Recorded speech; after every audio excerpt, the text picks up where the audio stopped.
Beredar video viral yang menarasikan senior yang memaksa mahasiswa baru, maba, Universitas Sriwijaya, Unsri, mencium sesama jenis. Pihak kampus pun buka suara. Video maba Unsri dipaksa berciuman itu diunggah sejumlah akun media sosial.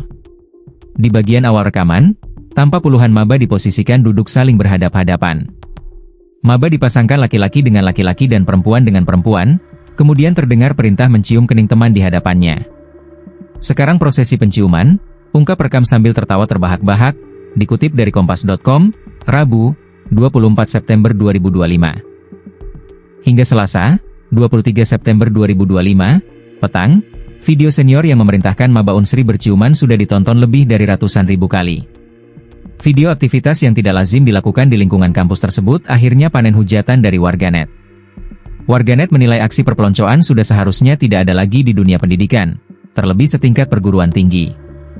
Ada juga yang menyoroti aksi tidak terpuji dari para senior yang menganggap aksi tersebut layak untuk direkam untuk disebar dan ditertawakan. Kegiatan tersebut digelar oleh Himpunan Mahasiswa Teknologi Pertanian, Himateta. Acara berupa penyambutan mahasiswa baru dalam jurusan yang dilakukan mahasiswa pada 20 September 2025 lalu. Ketua Umum, Ketum, Himateta, Ivandi Cesario Amar, tidak mengelak dan membenarkan kegiatan yang ada dalam video. Ia pun meminta maaf. Saya Ivandi Cesario Amar, selaku Ketua Umum Himpunan Mahasiswa Teknologi Pertanian Kepengurusan 2025, menanggapi video viral melalang buana di media sosial dengan terjadinya kegiatan yang terjadi, katanya. Ivandi mengakui aksi saling cium yang dilakukan maba adalah perbuatan keliru. Oleh karenanya, ia siap menerima sanksi dari pihak kampus.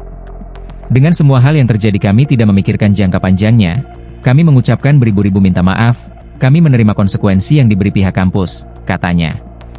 Sekretaris Rektor Unsri, Profesor Dr. Alfitri MSI, menyebut tidak menutup kemungkinan mahasiswa yang terlibat atau memerintahkan aksi saling cium kening antar maba diberi sanksi pemecatan. Nanti akan kami pertimbangkan data-data, kami ada tim investigasi. Nanti kalau dia pelanggaran berat bisa saja mahasiswa yang bersangkutan dipecat, tetapi ini keputusan Rektor, tegas Profesor Alfitri, Selasa, 23 September 2025, di Indralaya Ogan Ilir. Ia menambahkan, meski kemungkinan sanksi pemecatan itu ada, hal tersebut tidak mudah dilakukan. Ada pertimbangan-pertimbangan, untuk sampai ke pemecatan, nanti apapun hasil dari tim Satgas akan langsung kami umumkan, imbuh Alfitri. Dalam kesempatan itu, Alfitri memastikan kegiatan yang viral tersebut bukanlah perpeloncoan seperti masa lalu.